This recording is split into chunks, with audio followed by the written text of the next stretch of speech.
नाज़रीन अस्सलाम वालेकुम। खबरनामे में आपका खैर मकदम है। सबसे पहले नजर डालते हैं सुर्खियों में। पल्ले और पटना प्रगति प्रोग्राम में तब्दीली 3 जून से होगा आगाज। रियासत के मामलात में मरकज की मदाखलत मुनासिब नहीं, आला सतही इजलास से वजीर आला का खिताब।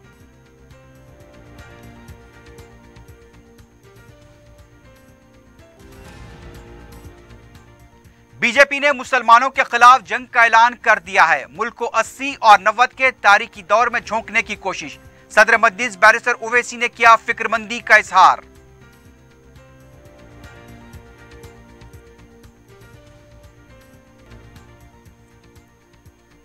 मक्का मस्जिद बम धमाके और फायरिंग वाक़े के 15 साल मुकम्मल। मुल्ज़िमीन आजाद, मुतासरीन मायूस। भास्कर राव कमीशन की रिपोर्ट गर्दो गुबार की नजर।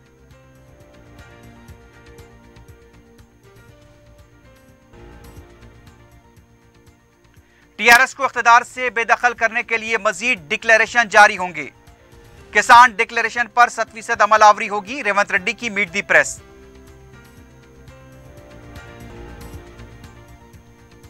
फर्जी सर्टिफिकेट का बड़ा रैकेट बेनकाब। सर्वेपल्ली राधा कृष्णा यूनिवर्सिटी भोपाल का वाइस चांसलर और उसके साथी गिरफ्तार।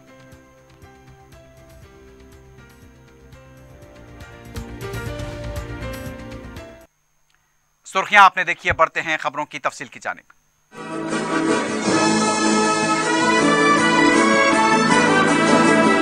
पियर्स अजीज कंस्ट्रक्शंस पेश करते हैं 3 और 4 BHK के आला रिहाइश फ्लैट्स हैदराबाद के प्राइम लोकेशंस पे वाक़े, जैसे माविन प्राइम मेहदीपट्टनम और फेमस प्लाजा मसब टैंक पर, Mavin Heights Vrindavan colony, Mavin Prestige Asif Nagar, Mavin Elite, Mavin Crown, Mavin Elegance, Abrar Mavin, Mavin D Royal. बेहतरीन फैसिलिटीज, आला कंस्ट्रक्शंस और मुकम्मल तहफ्फुज की जामिन है। पियर्स अजीज कंस्ट्रक्शंस, टोली चौकी, हैदराबाद। समीर हॉस्पिटल, जहां तजुर्बेकार डॉक्टर्स की जेर निगरानी में जनरल सर्जरी, शोबा हादसात, जच्चा और बच्चा, बच्चों के अमराज, दिल की बीमारियों का मुकम्मल इलाज, अस्थमा, लंग्स का बेहतरीन इलाज, दिमाग, फालिज, लकवा, रगों के इलाज के लिए बेहतरीन न्यूरो फिजिशियन और न्यूरो सर्जन की टीम मौजूद है। NICU, नर्सरी एंड ICU, 24 घंटे CT scan. Sameer hospital, Mehdipatnam, Hyderabad. Mecca Masjid bomb धमाके और फायरिंग वाक़े को आज 15 साल हो चुके हैं। मुल्ज़िमीन आजाद हैं, मुतासरीन मायूस। तहकीकाती एजेंसियां धमाके के जिम्मेदारों को सजा दिलाने में नाकाम रहीं।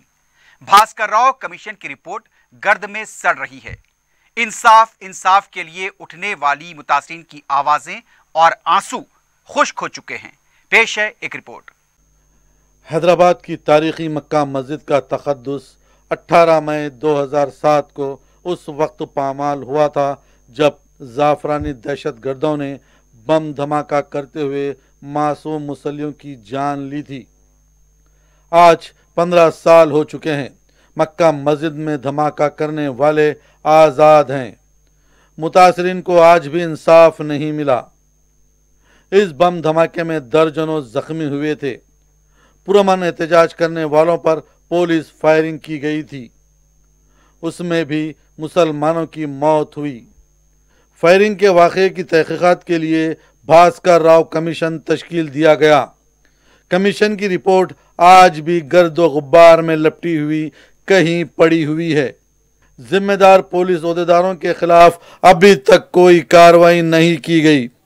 इस पूरे मामले में कई मुल्ज़िमीन के नाम सामने आए, जिसमें देवेंद्र गुप्ता, लोकेश कुमार, भरत, रामचंद्र जी कलसंगारा, असीमानंद और दूसरे शामिल थे। पहले इस मामले को CBI के हवाले किया गया, बाद में NIA के सुपुर्द कर दिया गया। इस बम धमाके के लिए अभिमन्यु भारत से वाबस्ता दहशतगर्दों के नाम लिए गए थे। ये वही अभिमन्यु भारत थी जो समझौता एक्सप्रेस, अजमेर शरीफ और मालेगांव के बम धमाके में भी मुबैना तौर पर मुलविस बताई गई थी। इस बम धमाके के बाद कई मुस्लिम नौजवानों को गिरफ्तार किया गया और इन्हें अजियतें दी गई थी, लेकिन बाद में स्वामी असीमानंद की गिरफ्तारी के बाद इस घिनौनी साजिश का पर्दाफाश हुआ। असीमानंद की गिरफ्तारी के बाद देवेंद्र गुप्ता, लोकेश शर्मा, संदीप डांगे, रामचंद्र कलसिंगारा, भरत, अमित चौहान, राजेंद्र चौधरी, तेजराम परमार का नाम सामने आए। लेकिन जब अदालत ने इसका फैसला सुनाया तो तमाम मुसलमानों को नाकाफी शवाहिद की बुनियाद पर रिहा कर दिया गया। असीमानंद और रितेश्वर को 2017 में जमानत दी गई। इस पूरे मामले में 226 गवाहों के बयानात कलमबंद किए गए थे। 411 दस्तावेजात का जायजा लिया गया था। कई गवाह अपने बयानात से मुनहरिफ भी हो गए। अफसोस की बात है कि NIA की तरफ से जो मुल्जिमीन रिहा कर दिए गए, इनके खिलाफ कोई अपील नहीं की गई। 2018 में 5 मुल्जिमीन को अदालत ने बरी कर दिया। हर साल बम धमाके की याद मनाई जाती है। उन शहीदों को याद किया जाता है जो जाफरानी दहशतगर्दी का शिकार बने।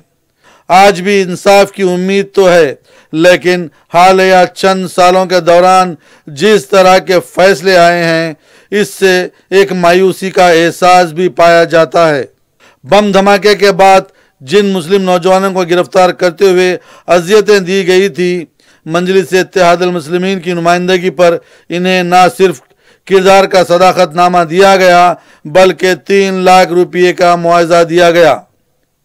कायदे मजलिस अकबरुद्दीन ओवैसी ने मुसलसल ऐवान असम्बली में बेखुसूस नौजवानों के हक में नुमाइंदगी की थी और कहा था कि मक्का मस्जिद बम धमाके के जिम्मेदार जाफरानी दहशतगर्द थे, लेकिन मुस्लिम नौजवानों को गिरफ्तार करके अजियतें दी गईं और ये इंतजामिया की गलती थी, इसलिए इन नौजवानों को मुआवजा अदा किया गया। अकबर ओवैसी के इस मुतालबे को उस वक्त की हुकूमत ने कबूल किया और नौजवानों को इमदाद दी। तेलंगाना हुकूमत आखिर कब भास्कर राव कमीशन की रिपोर्ट को मंजर आम पर लाएगी, ताकि उन पुलिस मुलाजिमीन के खिलाफ कार्रवाई हो जिनकी फायरिंग से मासूम मुसल्ली जाँ बाग हो गए। आज हम उन शहदा को याद कर रहे हैं, तो आइए उनकी मग़फ़िरत के लिए दुआ करें।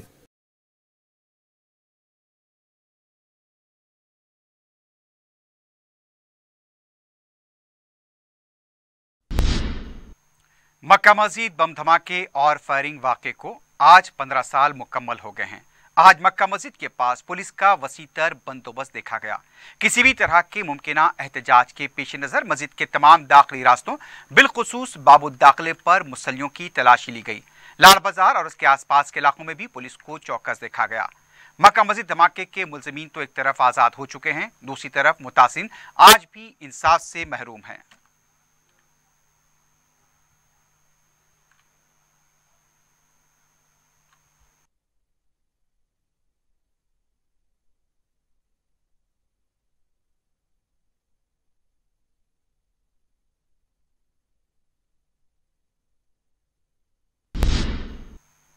वज़ीर आला के चंद्रशेखर राव ने मौसम गर्मा की शिद्दत के पेश नज़र पल्ले और पटना प्रगति प्रोग्रामों को मुलतवी करने का फैसला किया है। प्रगति भवन में पल्ले प्रगति और पटना प्रगति और दीगर मौज़ूआत पर वज़ीर आला ने आला सतही इजलास मुनक्किद किया। वज़ीर आला ने कहा कि 20 मई के बजाय 3 जून से 15 दिनों तक पल्ले और पटना प्रगति प्रोग्राम होगा। वज़ीर आला ने आला सतही इजलास में धान की खरीदी का जायजा लिया। इस मौके पर वज़ीर आला ने किसानों से कहा कि वो गैर ज़रूरी परेशान न हो। उनका कहना था कि 50 लाख मैट्रिक टन के मिन जुमला 20 लाख मैट्रिक टन धान खरीदी जा चुकी है। गैर मौसमी बारिश की वजह से बाज़ जगहों पर धान भीग चुकी है, इसे दीगर मकामात पर धान को महफूज करने के लिए इक़दामात करें। वज़ीर आला ने कहा कि धान के आखिरी दाने तक हुकूमत उससे खरीदेगी। KCR ने कहा कि पल्ले प्रगति और पटना प्रगति प्रोग्रामों के जरिए देहातों और शहरों को तरक्की देने का काम किया जा रहा है। कोई भी काम अगर संजीदगी से करेंगे तो उसके मुस्बित नताइज बरामद होंगे। पंचायत राज कानून लाने पर शक व शुबहात पैदा हो गए थे, लेकिन उन सब शक व शुबहात को गलत करार देते हुए हर देहात में बुनियादी सहूलतें फराहम की गई हैं। वजीर आला के चंद्रशेखर राव ने कहा कि रियासत के मामलात में मरकज की मदाखलत निचलेपन का सबूत है। प्रगति भवन में आला सतह इजलास के दौरान वजीर आला ने मरकजी हुकूमत को निशाना बनाते हुए कहा कि देही इलाकों में रियासती हुकूमत के जरिए फंड्स देने के बजाय रास्त जारी करना मुनासिब नहीं है। पंचायत राज में राजीव गांधी से लेकर मौजूदा वजीर आजम तक रियासतों पर भरोसा न करते हुए देही इलाकों को रास्त फंड जारी कर रहे हैं। उन्होंने तरीक़ेकार को चिल्लर करार दिया और कहा कि ये मुनासिब नहीं है। वज़ीर आला ने मुकामी हालात से रियासती हुकूमत के बारे में कहा कि वो पूरी तरह वाकिफ होती है। देही रोजगार जमानत स्कीम की रकम भी दिल्ली से जारी हो रही है। 75 साला अमृत महोत्सव मनाया जा रहा है, इसके बावजूद कई देहातों में बिजली नहीं है। पीने के पानी और ज़राई पॉलिसी के लिए यानी कि ज़राई पानी के लिए मुश्किलात पेश आ रही हैं। तालीम और सेहत के शोबे में जिस तरह की तरक्की होनी चाहिए वो नहीं हुई। वज़ीर आला ने कहा कि रियासत के मामलात में मरकज़ी हुकूमत की मदाखलत मुनासिब नहीं है।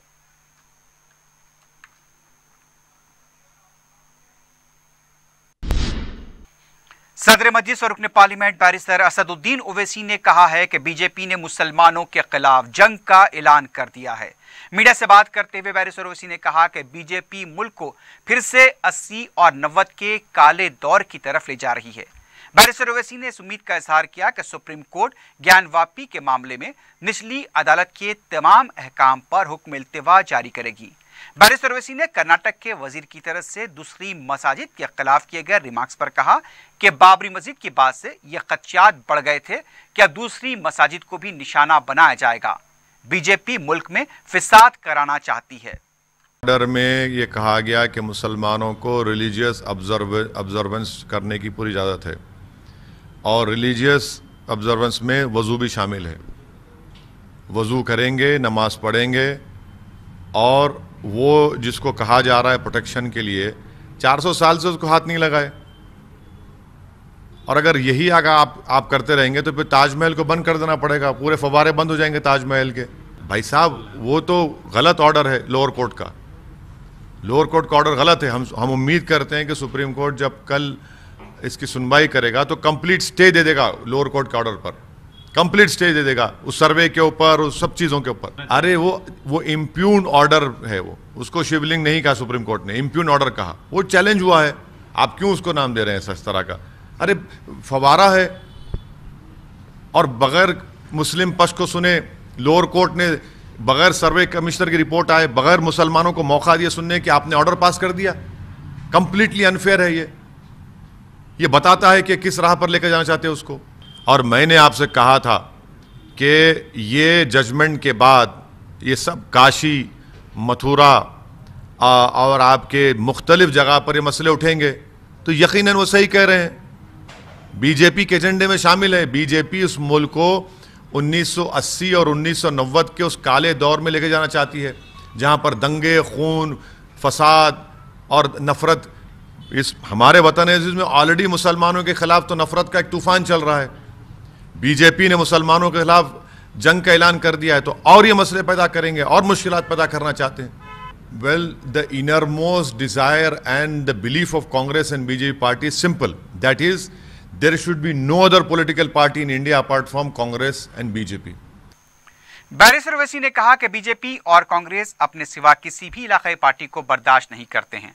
बैरिस्टर ओवैसी ने कहा कि आज कांग्रेस कमजोर पड़ चुकी है। महाराष्ट्र में कांग्रेस तीसरे नंबर की पार्टी बन चुकी है। दिल्ली से कांग्रेस का नामो निशान मिट चुका है। नहीं, देखिए, बीजेपी और कांग्रेस अपने सिवा किसी दूसरी पार्टी को टॉलरेट नहीं करती।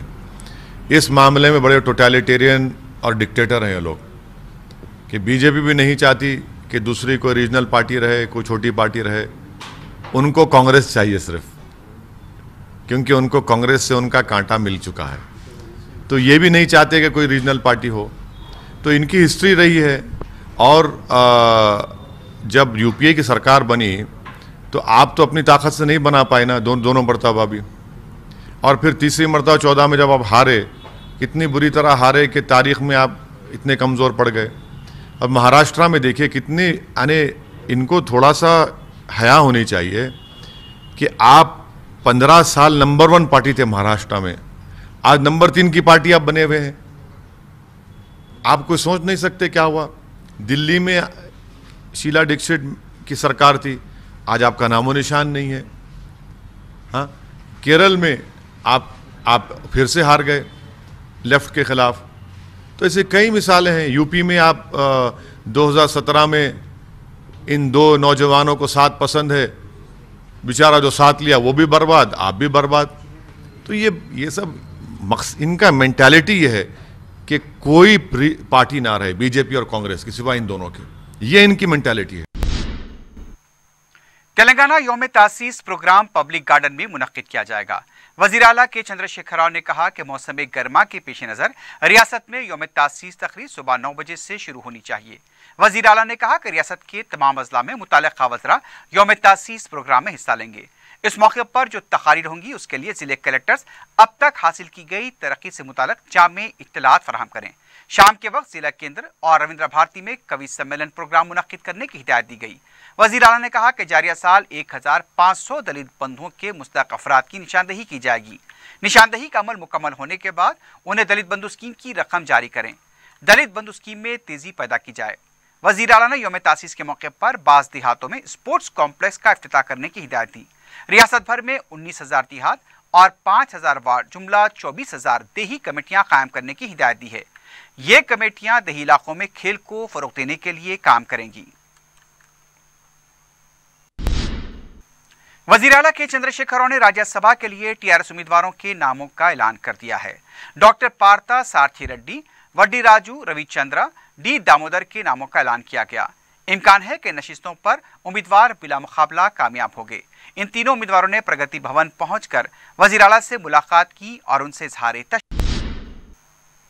वजीर आला के चंद्रशेखर राव ने कर्नाटक रियासत से ताल्लुक रखने वाली 110 साला पद्मश्री तिमक्का को तहनीत पेश की है।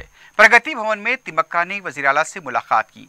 आला सतह इजलास के दौरान वजीर आला ने उन्हें तहनीत पेश की। उन्होंने प्रगति भवन के अहाते में पौधा लगाया।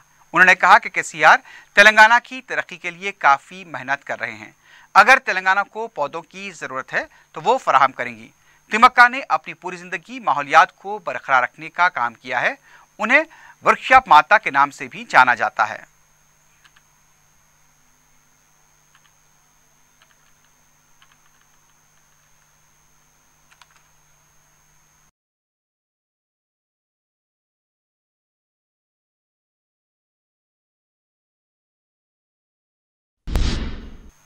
सदर पीसीसी रेवंत रेड्डी ने कहा कि किसान डिक्लेरेशन शुरुआत है, मजीद और डिक्लेरेशन जारी किए जाएंगे। वरंगल किसान डिक्लेरेशन पर मुनक्कदा मीट द प्रेस के दौरान रेवंत रेड्डी ने कहा कि कांग्रेस ने मुल्क को आज़ादी दिलाई, तेलंगाना दिया, किसानों से जो वादे किए उसे भी पूरा करेंगे। उनका कहना था कि कांग्रेस पार्टी इख्तियार में आते ही 30 दिनों के अंदर 2 लाख रुपए तक के कर्ज माफ किए जाएंगे।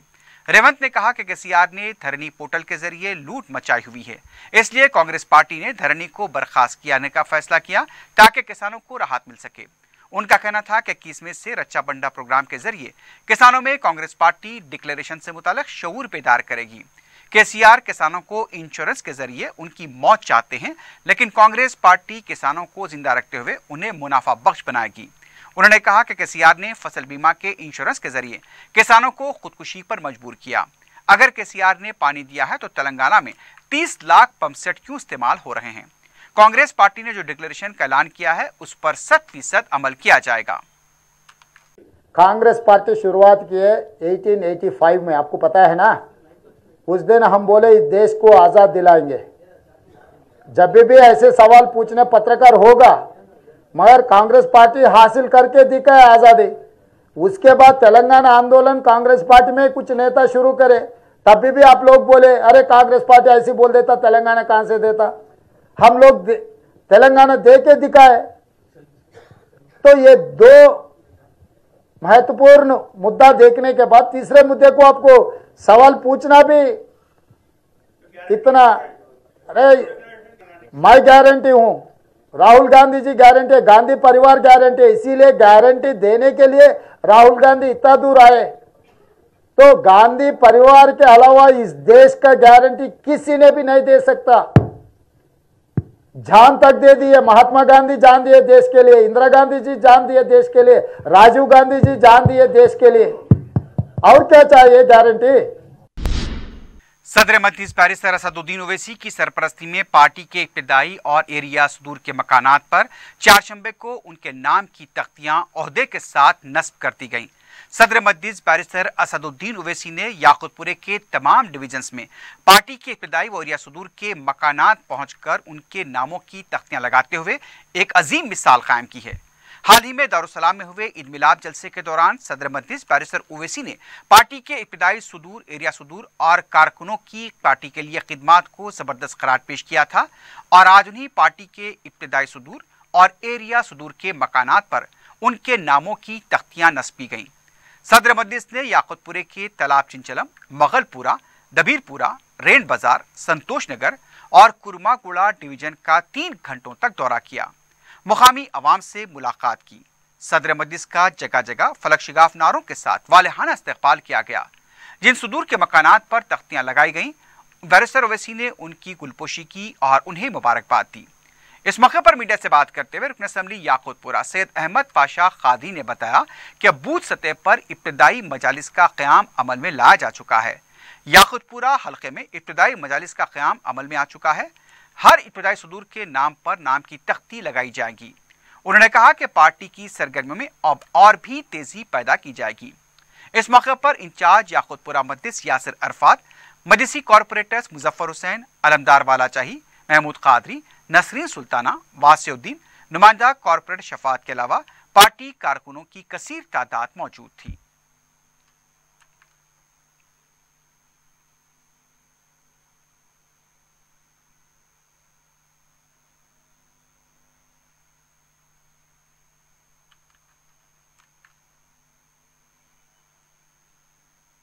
याकूतपुरा असम्बली हल्के में कुल हिंद मजलिस इत्तेहादुल मुस्लिमीन के जुमला जितने इब्तिदाइयाँ हैं उनके सुदूर के घरों पर उनकी नेम प्लेट नस्ब की गई और तकरीबन अल्हम्दुलिल्लाह काफ़ी तादाद में हर बूथ वाइज इब्तिदाइयों का क़याम अमल में लाया गया है। थोड़े बहुत चने की इब्तिदाइयाँ कुछ इलाक़े में बाकी रह गई, लेकिन ज़्यादातर 95% इब्तिदाइयाँ याकूतपुरे में मुकम्मल हुए। नक़ीब मिल्लत बैरिस्टर असदुद्दीन ओवैसी साहब सदर मजलिस रुकन पार्लियामेंट ने बज़ात खुद सुदूर के घर पे आके मजलिस के सदर इब्तिदाई के नाम के नेम प्लेट उनके घरों पर नस्ब किए और उन लोगों को मुबारकबाद दी और सुदूर मुतमद्दिन की सदर मजलिस ने गुलपोशी की। और ये बूथ वाइज मजलिस इत्तेहादुल मुस्लिमीन के पास इब्तिदाई क़ायम करने का रूल्स है। सलार मिल्लत सुल्तान सलाहुद्दीन ओवैसी रहमतुल्लाह अलैह ने 1976 में नए इब्तिदाई क़ायम करने के लिए बूथ वाइज बुनियादों पर बनाने का फ़ैसला किया था। उस वक्त से आज तक पूरे इब्तिदाइयाँ बूथ वाइज है। टीआरएस की रुकन कौंसल कविता ने कहा कि मरकजी हुकूमत मुल्क के असासों को बेच रही है। मीडिया से बात करते हुए कविता का कहना था कि कांग्रेस पार्टी महाराष्ट्र में दुमछल्ला पार्टी है, उसकी हैसियत भी मुल्क में अब दुमछल्ला पार्टी बनकर रह गई है। कविता का कहना था कि कांग्रेस के चिंतन शिविर में सिर्फ पार्टी के बारे में बात की गई, मुल्क के बारे में कोई बात नहीं की गई। उनका कहना था कि कांग्रेस पार्टी सिर्फ अपने बारे में सोचती है, मुल्क के बारे में नहीं सोचती। उन्होंने ये भी कहा कि मुल्क के कई असासों को मोदी हुकूमत फरोख्त कर चुकी है और ये मुल्क के लिए ठीक नहीं है। रियासती हज कमेटी के ज़ेर-ए-इत्माम आज़मीन हज के लिए पहला तरबियती कैंप का hi tech garden function hall Wahidnagar Malakpet कदीम में इनेकाद अमल में आया। शेखुल जामे जामे निज़ामिया मुफ्ती खलील अहमद ने आज़मीन को हज के अरकान और मनासिक के हज से वाकिफ करवाया। 2 साल के वक्फे के बाद आज़मीन हज की सादत हासिल करेंगे। हज तरबियती कैंप का भी 2 साल के वक्फे के बाद एहतमाम किया गया। हज कमेटी की तरफ से आज़मीन को मुख्तलिफ सहूलतों की फराहमी का ऐलान किया गया। रुकन असम्बली मजलिस इत्तेहादुल मुस्लिमीन अहमद बलाला ने अपनी तरफ से और मजलिस की तरफ से इस साल हज की सादत हासिल करने वाले आज़मीन को मुबारकबाद पेश की। आज़मीन को मुख्तलिफ सहूलतों की फराहमी के लिए मजलिस के ताउन का ऐलान किया। हज कमेटी के सदरनशीन मोहम्मद सलीम ने बताया कि रियासत से 1800 आज़मीन हज की सादत हासिल करेंगे। आज़मीन की खिदमत में कोई कसर नहीं छोड़ी जाएगी। हज कमेटी के एग्जीक्यूटिव ऑफिसर बी शफीउल्लाह, अरकान हज कमेटी व दीगर असहाब इस मौके पर मौजूद थे। आइंदा इतवार को हज कैंप मस्जिद टेक बगदादी नामपल्ली पर मुनाकिद होगा। दिन भर जारी रहे इस कैंप में आज़मीन को टीका अंदाजी और दीगर उमूर से वाकिफ कराया गया। हाईटेक गार्डन और एवन फंक्शन हॉल के इंतजामी रुकन अब्दुल अजीज और उनके बरादरान व अफराद खानदान की तरफ से तरबियती कैंप के इनेकाद में ताउन किया गया। इससे पहले फंक्शन हॉल के मालिक अब्दुल कदीर मरहूम की निगरानी में पहले तरबियती इज्तिमा के इंतजाम किए जाते थे। ज्ञानवापी मस्जिद मुल्क की दीगर मसाजिद व तारीखी इमारतों को निशाना बनाने की जा रही मुनज़्ज़म साजिश पर हुकूमत व दीगर अबनाए वतन की खामोशी पर यूनाइटेड मुस्लिम फोरम ने तशवीश का इजहार किया है। फोरम के जनरल सेक्रेटरी मौलाना सैयद मुनीरुद्दीन अहमद मुख्तार की तरफ से जारी करदा प्रेस नोट के मुताबिक फोरम से वाबस्ता उलमाए कराम व दीगर अहम शख्सियतों ने, जिनमें काबिल जिक्र मौलाना सैयद अकबर निज़ामुद्दीन हुसैनी साबरी, मौलाना सैयद कबूल बादशाह कादरी शित्तारी, मौलाना सैयद कुतुबुद्दीन अली चिश्ती, मौलाना मुफ्ती सादिक मयूद्दीन, मौलाना खालिद सैफुल्लाह रहमानी, सदर फोरम मौलाना मोहम्मद रहीमुद्दीन अंसारी, मौलाना सैयद अहमदुल हुसैनी सईद कादरी और दूसरे शामिल हैं। इन्होंने कहा कि मुल्क के कानून व सुप्रीम कोर्ट के अहकामात के बरखिलाफ तहत की अदालत ने ज्ञानवापी मस्जिद का सर्वे करवाने और मस्जिद के हौज को बंद करने का हुक्म दिया, जो सरासर नाइंसाफी है। इस मामले में अदालत ने मुस्लिम फरीक के दलाल की समाअत को भी जरूरी नहीं समझा। मथुरा की शाही ईदगाह, जामे मस्जिद श्रीरंगापट्टनम, कुतुब मीनार, तारीखी व तहजीबी वर्से के हामिल दीगर इमारतों को निशाना बनाने का मकसद मुसलमानों को मुश्तिल करना है, ताकि उनके मुश्तिल होने पर उनके मकानात और कारोबार पर बुलडोजर चलाया जा सके। फोरम के जिम्मेदारों ने हिजाब, हलाल, अज़ां और दीगर मौज़ूआत का अहाता करते हुए कहा कि यह हुकूमत की हिकमत अमली का एक हिस्सा है, ताकि इसके जरिए वो अपनी नाकामियों की पर्दापोशी कर सके। मौजूदा हालात में फोरम ने अवाम से बेदार होने को कहा। रुकन असम्बली मलकपेट अहमद बलाला ने चारशंबे को अपने कैंप ऑफिस में जीएनएमसी नोडल ऑफिसर्स इंजीनियरिंग शोबे के एएमओएच, डीएमसी, एएमसी, ई, डीईई के साथ इजलास तलब करते हुए पटना प्रगति के तहत कामों से मुताल्लिक जायजा लिया। रुकन असम्बली ने हर डिवीजन में कचरे की निकासी, गाड़ियों में इजाफे को यकीनी बनाने की हिदायत दी। रुकन असम्बली ने हल्के के तमाम डिवीजन में सफाई मुहिम चलाने पर भी जोर दिया। इजलास में रुकन असम्बली ने ओहदेदारों को बाज इलाकों की निशानदही करवाई और वहां से कचरे की निकासी को यकीनी बनाने पर जोर दिया। मलकपेट में कचरे की निकासी के लिए गाड़ियों में इजाफे पर खुसूसी जोर दिया गया।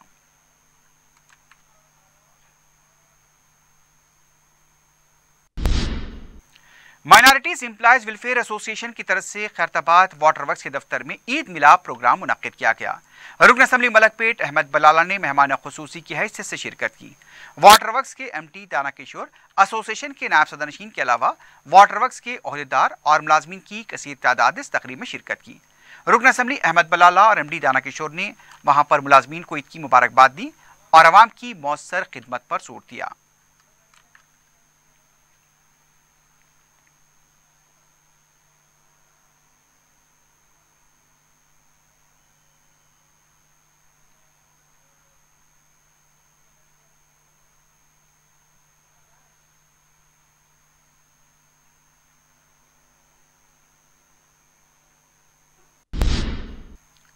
पंजशाह रूबरू रॉयल फंक्शन हॉल के पास कचरे के अनबार से फैल रहे ताफुन से करीबी मस्जिद के मुसल्लियों और आवाम को मुश्किलात पेश आ रही हैं। गुज़िश्ता कई दिनों से कचरे के अनबार देखे गए हैं। कचरे में मैनहोल का पानी भी मिल गया है। कचरे का अनबार सरदार महल के दफ्तर के करीब है। इसी रास्ते से ओहदेदारों का गुजर होता है। मुकामी अवाम ने अरबाब मजाज से अपील की है कि तकलीफ को समझें और मसले की यकसुई को यकीनी बनाएं।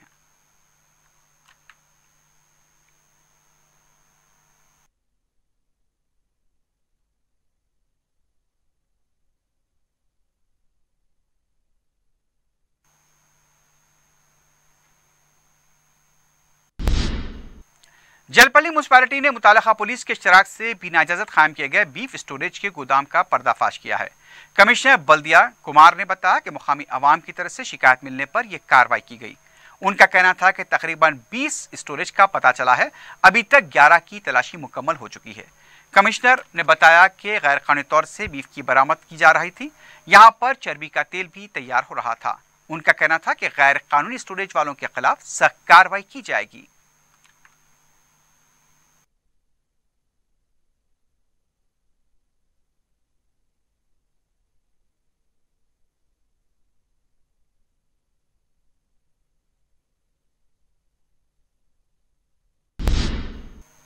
Hyderabad crime and state police ने सर्वेपल्ली राधाकृष्णा यूनिवर्सिटी भोपाल के मौजूदा वाइस चांसलर को फर्जी सर्टिफिकेट की फरोख्त के स्कैम के सिलसिले में गिरफ्तार किया है।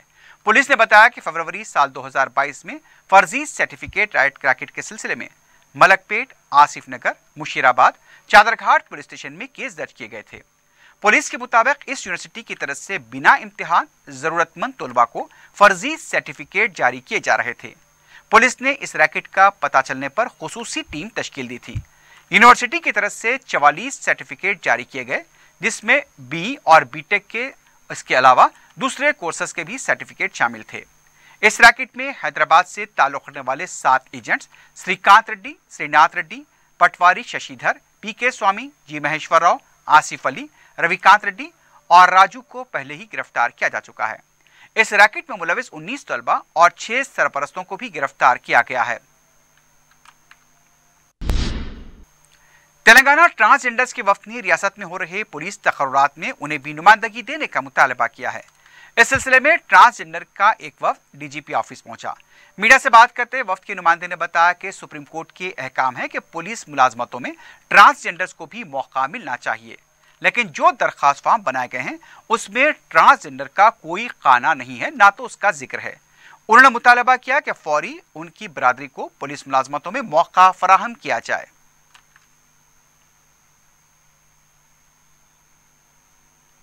मीरपेट पुलिस स्टेशन के हदूद विवेक नगर कॉलोनी में एक जनखे के घर में सरके की वारदात पेश आई। मुतासरा जनखे ने बताया कि सारिक ने उसके घर से 2 मोबाइल फोन जिसकी मालियत 40,000 रुपए थी सरका किया है। उसका यह भी कहना था कि सारिक की तरफ से पहले घर की पूरी जानकारी ली गई। इसका सीसीटीवी भी मंजर-ए-आम पर आया है। मुतासरा जनखे ने सिलसिले में मौसर और फौरी कार्रवाई का मुतालबा किया है।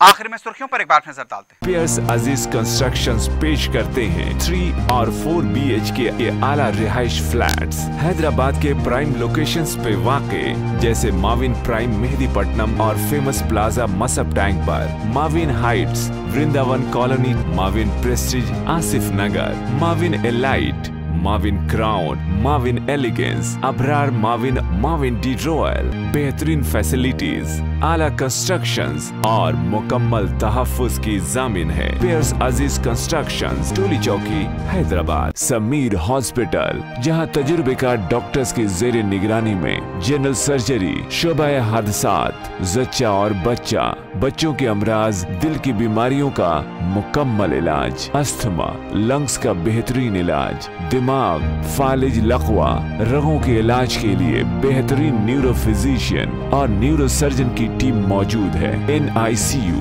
नर्सरी एंड ICU, 24 घंटे CT scan. Sameer hospital, Mehdipatnam, Hyderabad. पल्ले और पटना प्रगति प्रोग्राम में तब्दीली 3 जून से होगा आगाज। रियासत के मामलात में मरकज की मदाखलत मुनासिब नहीं, आला सतही इजलास से वजीर आला का खिताब।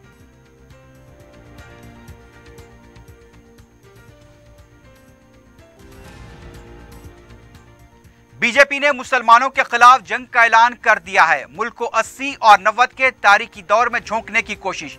सदर मजलिस बैरिस्टर ओवैसी ने किया फिक्रमंदी का इजहार।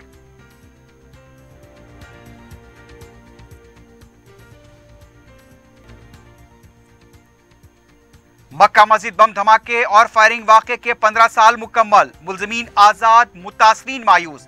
भास्कर राव कमीशन की रिपोर्ट गर्दो गुबार की नजर।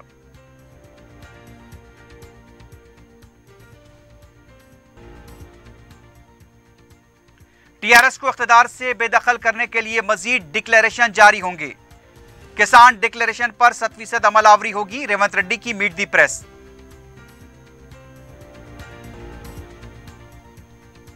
फर्जी सर्टिफिकेट का बड़ा रैकेट बेनकाब। सर्वेपल्ली राधाकृष्णा यूनिवर्सिटी भोपाल का वाइस चांसलर और उसके साथी गिरफ्तार।